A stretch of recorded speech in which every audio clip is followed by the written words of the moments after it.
बातमी आहे पिंपरी चिंचवड येथून the Buddhist society of India भारतीय बौद्ध महासभा याचे अध्यक्ष डी.व्ही. सुरवसे यांच्याकडून बुधवार दिनांक 12 ऑक्टोबर 2022 रोजी पत्रकार परिषदेचे आयोजन करण्यात आले होते। शनिवार दिनांक 15 ऑक्टोबर 2022 रोजी पिंपरी चिंचवड येथील एच.ए. मैदानात प्रकाश आंबेडकर यांचा विराट धम्म मेळावा पार पडणार आहे।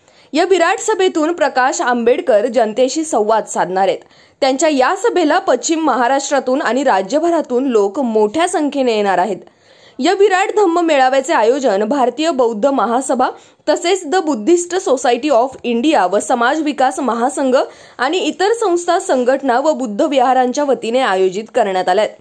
या विराट सभेला प्रचंड अशी गर्दी होणार आहे व या विराट धम्म मेळाव्यास भारतीय बौद्ध महासभेचे राष्ट्रीय कार्याध्यक्ष भीमराव यशवंत आंबेडकर, अंजलिताई प्रकाश आंबेडकर, बौद्ध जन पंचायत समितीचे सभापती आनंदराज आंबेडकर, रेणुकाताई ठाकूर असे विविध मान्यवर या ठिकाणी उपस्थित राहणार आहेत, अशी माहिती भारतीय बौद्ध महासभेचे अध्यक्ष डी.व्ही. सुरवसे त्याचबरोबर सर्वजित बनसोडे यांनी पत्रकार परिषदेमध्ये दिली आहे।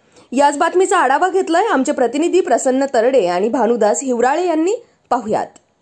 पत्रकार परिषद कशा संदर्भात? प्रथम सर्वांना जय भीम। ही पत्रकार परिषद ठेवण्याचं प्रयोजन असं आहे की येत्या शनिवारी म्हणजे 15 ऑक्टोबर 2022 रोजी भारतीय बौद्ध महासभा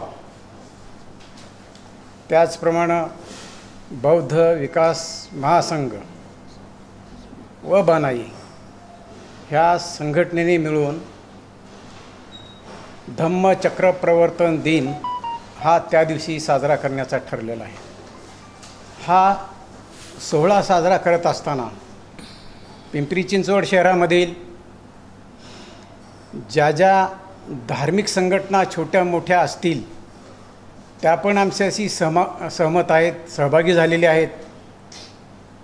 पिंपरी चिंचवड शहरामध्ये जवळजवळ 84 बुद्ध विहार आहेत आणि त्या प्रत्येक विहारामध्ये आता मी नमूद केल्याप्रमाणे आम्ही जी एकत्रित आलेल्या संघटना आहेत त्यांनी प्रत्येक विहारामध्ये जाऊन प्रचार आणि प्रसार केलेला आहे। आणि हे करत असताना सांगायला अत्यंत आनंदाची बाब अशी वाटते की असा हा सोहळा पूर्ण पश्चिम महाराष्ट्रामध्ये हा पहिल्यांदाच होत आहे आणि पिंपरी चिंचवड शहर हे त्या मेळाव्याचं आयोजन करत असल्यामुळं हा पिंपरी चिंचवड शहरातील लोकांसाठी हा ऐतिहासिक क्षण आहे। या क्षणाला, या सोहळ्याला धम्मचक्र प्रवर्तन दिनाच्या निमित्तानं भारतीय बौद्ध महासभेचे राष्ट्रीय सल्लागार त्याचप्रमाणे म्हणजे राष्ट्रीय सल्लागार भीमराव आंबेडकर आहेत, त्याचप्रमाणे आनंदराज आंबेडकर आहेत रिपब्लिकन सेनेचे, त्याचप्रमाणे भारतीय बौद्ध महासभेचे केंद्रातील जे अधिकारी आहेत ते एस.के. भंडारे साहेब आहेत, ते राष्ट्रीय उपाध्यक्ष आहेत, स्टाफ ऑफिसर आहेत समता सैनिक दलाचे आणि महाराष्ट्राचे विशेष म्हणजे पालकमंत्री आहेत। ह्या कार्यक्रमाच्या निमित्तानं राष्ट्रीय उपाध्यक्ष जगदीश गवई साहेबसुद्धा येणार आहेत। विशेष म्हणजे सर्व जे आंबेडकरी कुटुंब आहे ते उपस्थित राहणार आहेत आणि या मेळाव्याला श्रद्धेय बाळासाहेब आंबेडकर धम्मचक्र प्रवर्तन दिनाच्या निमित्तानं संबोधित करणार आहेत।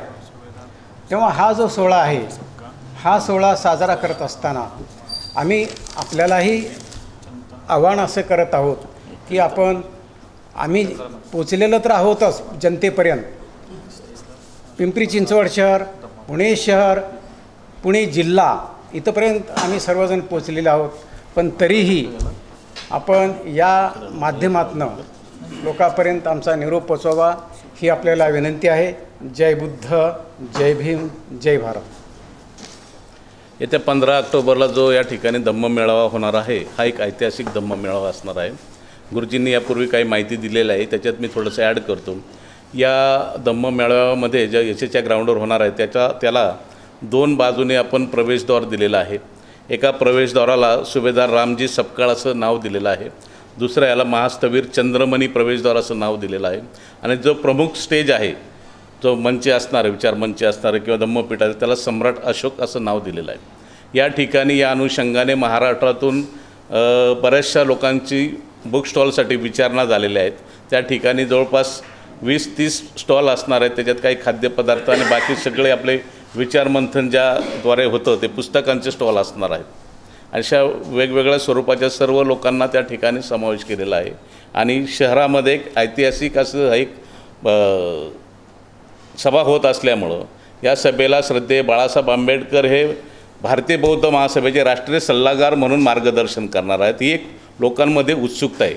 आणि या निमित्ताने या पिंपरी चिंचवड शहरामध्ये सर्व बौद्ध बांधव पहिल्यांदाच आपले सर्व गट तट विसरून या ठिकाणी धम्म बांधव म्हणून, बौद्ध बांधव म्हणून या मेळाव्याला उपस्थित राहणार आहे असं बहुतेक सर्व लोकांनी आम्हाला आश्वासन दिलेलं आहे।